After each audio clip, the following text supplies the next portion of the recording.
Kuye kuni nonke lutsha ngomsebenzini wenzileyo mantombazana ize kuni bazalwane ndiyanibulela kakhulu ngoba nivile xa kuthiwa sanuyenza into anayenza nami bakhona kabayenzileyo ngenxa yoba ke mhlawumbe ebebekwasimeko sokuphumela phandle kodwa sithi makungaphumi liphandle linengxaki ndibuye ke ndize baba bantu ndibeshumayela uqale kubo ndiyanibulela kakhulu nina bashumayeli nani bathandazi amen amen enkosi kuni kakhulu ngishumayela mayibonke inkosi kulele nabaxhasi benu ndibuye ndize ku-program director amen u-program director wethu uphi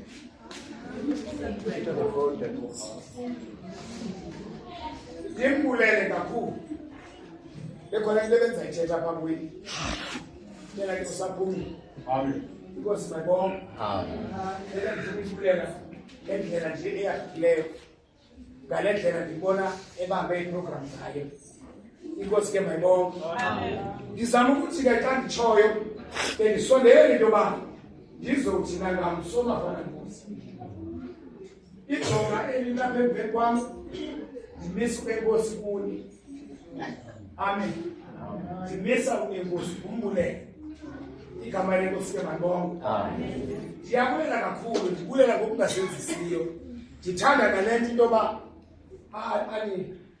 uyabona anilindani xa umnye ehlabela omnye kangela inkosi ke mayibonke into eyenza inkonzo ke leyo ibe nina anti xa kungena idresi kubaleka umntu wonke iyenza loo nto inkonzo ibe mnandi iphile amen akoneke ngoku nangale nto esayibamba ngodlozi siyiqhube kanje inkosi mayibonke into endibamba ntonjenje bazali yinto uba ulate so ke obu bulate ke ndikujongileyo ndiyaqonda into yoba uba ngaba ndingaqala mhlawumbi ndenze isishwankathelo amen ingandi le nto ungapha abantu ababhurekayo ukuthi uqalile inkosi mayibonke naxa bengaqheli into eninji amen inkosi ke mamela bazalwane nditsho nyhani bendingazukwenza ishwankathelo eso sikhalileyo kuleli khini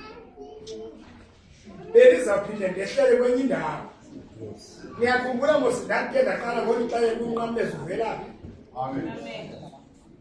waze wathathwa ngobani weza kobani toti kuzoma kumajuda andithi ndaphuma apho ndeza nayo ndeza nento yamazasixele kuleli phele ipasike ndandinixelela ngegroup eze-5-fold ministry andithi haleluya amen ahlala sayikhumbula ngoku bendisiza ngokuna ngenye into endizawuthi kaniyibona nani niyiqaphele amen bafana nkosi sinkokheli zam ethi xa umbuzo usithi uyintoni umnqamlezo uyabona ngumnqamlezo lo uyintoni amen uthetha ntoni umnqamlezo inkosi ke mayibonke bendizawuqalela apho ndikope loo nto ke ndibalise loo nto inkosi ke mayibonke ngamanye amazwi ke andisazuyenza ngaloo nto ngoba ndiyayazi into yoba abantu amen uyasibambezela inkosi ke mayibonke andizibambezela ndizawuxoxeka nikithuba amen bendizanazisa nento ethi siqaphele bethi umnqamlezo usimboliza ingqondo kathixo siqale kuloo ndawo yabona zange ndive ndisitsho zoba ndiva ndisitsho amen usimboliza ingqondo kathixo yile nto kuthiwa ngumthi wohlazo amen kungoba kutheni yabona uthixo wethu wayengafanelanga qumba kodwa waqumba ngenxa yesizathu nesiganeko sehlabathi wathi kuMoses amadoda akwaSirayeli anobubi wathome ukuze ude ubuye umsindo kaThixo. Inkosi ke mayibonke. Wathi awugqiba wazalwane uthetha loo nto yenzeke. Andishumayeli intande ndixele uba bendizawuqala ndibalise into ethi phaya oonyana bakaHana abayishumi baxhonywa esibondeni, hayi emnqamlezweni esibondeni. Kwathi kokugqiba kwathathwa ishweshwe likaSawule yayobagquma kuloo ndawo ukwenzela into yoba bangadliwa zintaba bafele phaa. Emveni koko kwabasa umlilo phantsi kwesakhono batshela phaa. Haleluya. KwaSawule kwaxhonywa amadoda esixhenxe. Inkosi ke mayibonke. Haleluya. Athi obexhonyiwe loo nto ibisingelezele emnqamlezweni ibe ingabazwi kaThixo lawo akaYesu.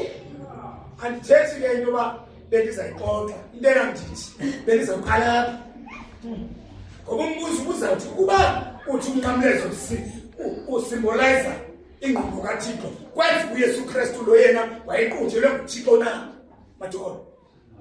Haleluya. Ithilo yam ke kwenye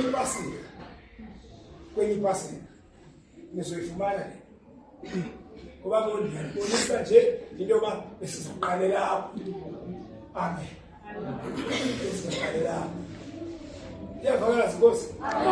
Sizoqalela apho senza nje isishwakathelo egameni lenkosi. Ndiyabulela kakhulu ke kunonke bomama abakhulu basecaweni nami botata abakhulu ngokunjalo.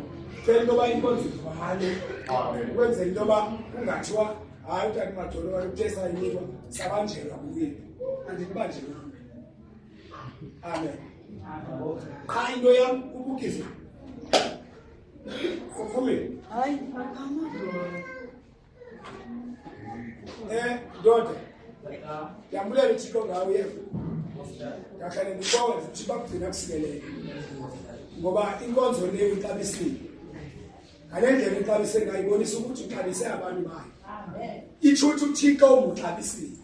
Ngamazi uThixo naye ke wokuxabisa ngokuthi axabisa uThixo mntana futhi awuphelelwa sizinto. Nika lo ntsikelelo. Iyawuba ngathi wenza ngokuthakatha ibe uthakatha nguYesu qha. Inkosi ke mayibonke. Umuntu othobekileyo ufana nawe ongakhathaleli uba kuthiwa kutheni mani. Hayi mntanam ndiyabulela kakhulu kodwa ngazapho ungibulele ebantwini kuwo. Amen. Amen. Zakho wabekakona uzibulele ebantwini. Thanda le nto uba ungabe namasikusiya ngabe Jehova uzomtshekha uthi haleluya.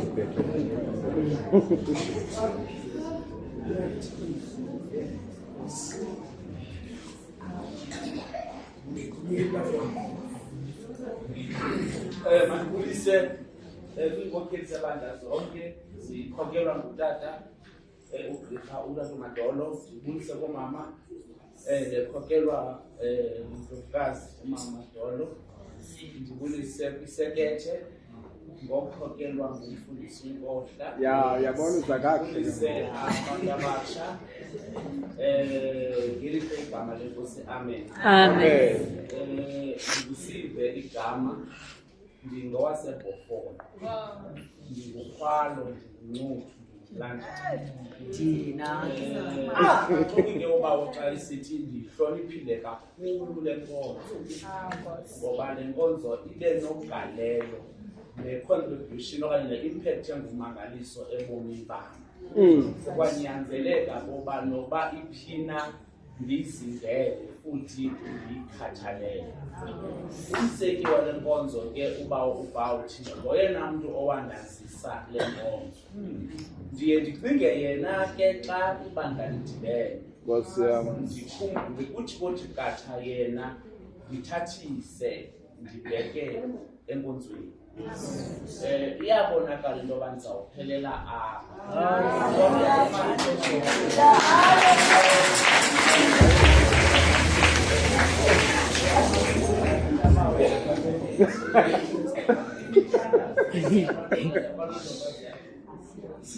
kodwa nje imnyama esandisi Leya